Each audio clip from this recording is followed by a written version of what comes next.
Hello and welcome to my video, and this will be an introduction to processing photography on the Snapseed app. Snapseed's a great app and it's completely free and it doesn't have any ads. It's available for both Android and iPhone, and it's, in my opinion, the best photo processing app available. My hobby is black and white street photography, and I've been shooting with an iPhone 12 Pro Max, and that's what I'll be using here to process a shot on Snapseed. The techniques I'll show you here are for black and white photos, but they can be applied to color photography as well. So, let's get started. And if you haven't already, you'll need to download the free Snapseed app and install it on your device. So let's open the application, and then we're going to press the Open button up here in the corner.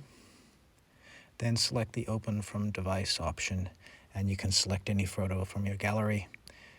So here we have the raw, unedited shot I'm going to use today. And the orientation looks good, so I don't think we'll need to adjust that here. So let's get started with cropping. We're going to press the Tools button, and a menu of options pops up. We're going to press Crop, and we can adjust the frame aspect ratio and the size to our liking. You simply press your finger onto the edge of the frame and drag it into the position you want.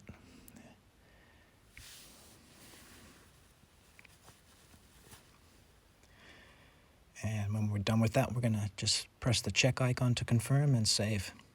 And I think I'm going to make a further adjustment here. So we're going to go back into Tools and Crop. For this shot, I want the subject centered in the frame, and I think we've achieved that. We're going to press the check icon to confirm and return to the home screen. Now let's convert this shot into black and white. We're going to press the Tools button again, and now we're going to access the black and white option. So the first thing you'll notice are the different black and white presets available, and it's always good to run through them just to see how they affect your shot. On this photo, I'm going to select normal. So now if we press this round icon, we have access to the color filters. One of the great things about shooting in color and then converting to black and white is we have some control over how the colors are converted to different shades of gray, and it can really affect the look of the photo.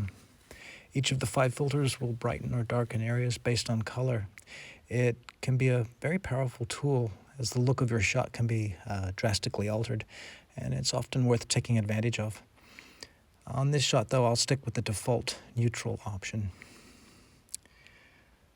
Okay, and then we're going to press the check icon to confirm and return.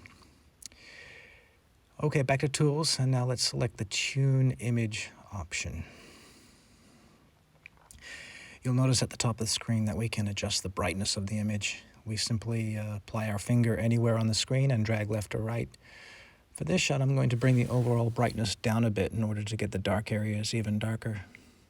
Later on, I'll show you a technique on how to brighten up the subject while retaining a nice dark background. So now let's press this Adjust icon, which gives us access to a host of basic adjustments. Let's work on contrast next, and we adjust it in the same way by dragging our finger left or right anywhere on the screen. I'm going to increase the contrast a little. Back to our adjustment menu, and let's select Ambiance. The Ambiance control is a special type of contrast that controls the balance of light in a photo. I think for this shot, increasing the Ambiance gives it the best look. If you press this icon in the corner here, you can toggle back and forth to compare the image before and after adjustment. And we're going to press the check icon to return to the main screen.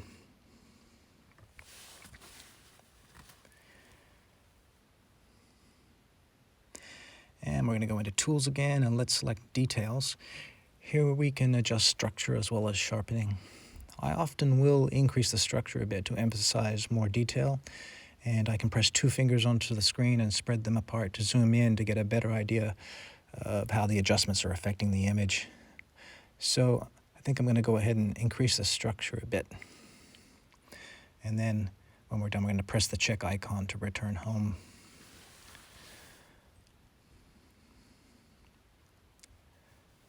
Let's go back into Tools and select my favorite filter in Snapseed. And this is the Vintage filter. Towards the bottom of the screen, we have all the different vintage filters available. I almost always go with number 12. If we press this blur icon, we can turn on the blur effect, but we're not going to use that here. And we can adjust the filter further by pressing this adjustment icon. But I'm going to stick with the default setting. And then we're going to press the check confirm icon to save and return home. Okay, so with this filter, we can see that it's applied a vignette effect, which has darkened our subject. And I'll show you a technique for fixing this problem. In the top right-hand corner, press the edits icon, and then we'll select the view edits option. From here, we can select any of the edits we've made, and we can make further adjustments or delete them or apply them partially to the image, which is what we're going to do here.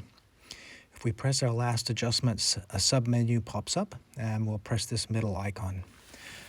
So now we have our image before the vintage filter was applied, and I'm going to go ahead and swipe my finger back and forth over the whole image, which restores the filter. Now, we'll come down here and we'll press the down arrow all the way to 0. And now I'm going to swipe my fingers back over the subject, eliminating the filter in this area. This will brighten the subject relative to the rest of the image, which has the filter effect retained. And if you zoom in, you'll get finer control. Now, I could have chosen just to highlight the subject's face, but I think in this case I'm going to go ahead and highlight her whole body.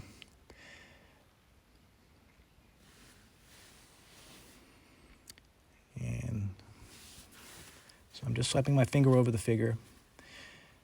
And I do this part carefully because we really don't want to extend beyond the figure into the rest of the image. Now, if you do happen to do that, and there's a simple way to fix that. You just come down and press the up arrow and bring it back up to 100, and then swipe your finger in the area you mistakenly eliminated. Again, zooming in gives you greater control.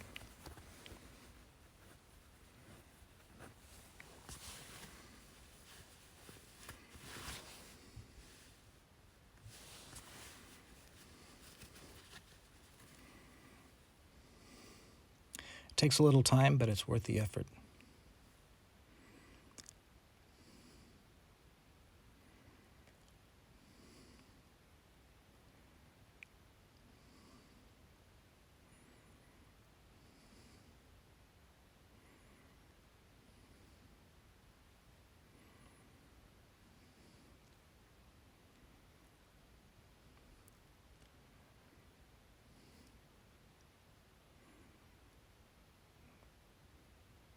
Here's where I'm fixing it a little bit, going back up to 100.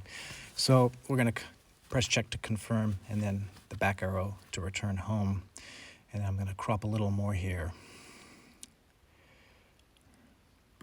So I'm going to tools, back into crop.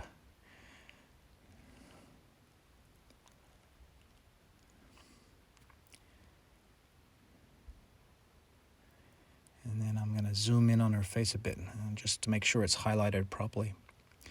Now from the home screen, we have more filters available at the lower left here. It's often worth going through each one just to see the effect. The one I often use is the portrait filter, which will apply a number of effects to highlight the subject even more and darkening the background. You can press current or portrait to toggle back and forth to compare. Now, I don't think I'm going to go ahead and select this portrait right now. We have another portrait option available though. You press Tools and then the Portrait button, and here we have a range of options to choose from. Here I'm looking at the first option, Spotlight 1. I'm pressing anywhere on the screen to toggle back and forth to compare the original with the effect. So if we notice how the subject's face is being further highlighted against the tree in the background, while darkening the area around the subject a bit, we have better contrast and a sense of depth between the two main elements in this image, the subject and the background. So we'll press check to confirm and save. Now with our subject's face now highlighted a little more, I'm going to go back into the looks menu and have another look at that portrait effect. The filter is now more effective since we brightened the subject's face. We have even more contrast between the subject and the background. And the background itself tells a story of contrast. The vanishing point area is appearing brighter against the darker perimeter, and it's adding an interest to the picture. Luckily, this secondary aspect of the story doesn't overwhelm the main subject at the center, even though this vanishing point area is the brightest part of the image. The eye is drawn to the bright area at the far end of the alley, and then it's brought upward by the tree lines to the subject's face. And a low perspective relative to the subject increases the drama of the shot. One more look at the subject's face to make sure the lighting is realistic. So, pressing anywhere on the image from the home screen will toggle back and forth between the imported image and the adjustments made. Okay, so go back into Tools, and now let's have a look at the vignette option.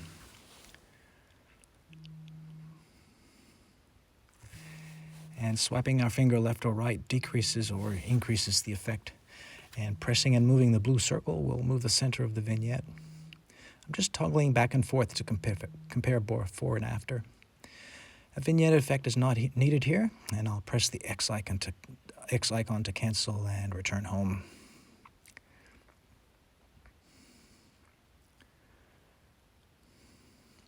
So looking at this processed image, I think I'm happy with the overall look and the story, and we can press the Export button. And then from there, the Export option, which will save a copy of our processed image to our gallery. And that's it. Thanks for watching the video. I hope you got something out of it. Please like and subscribe, and also head on over to Instagram.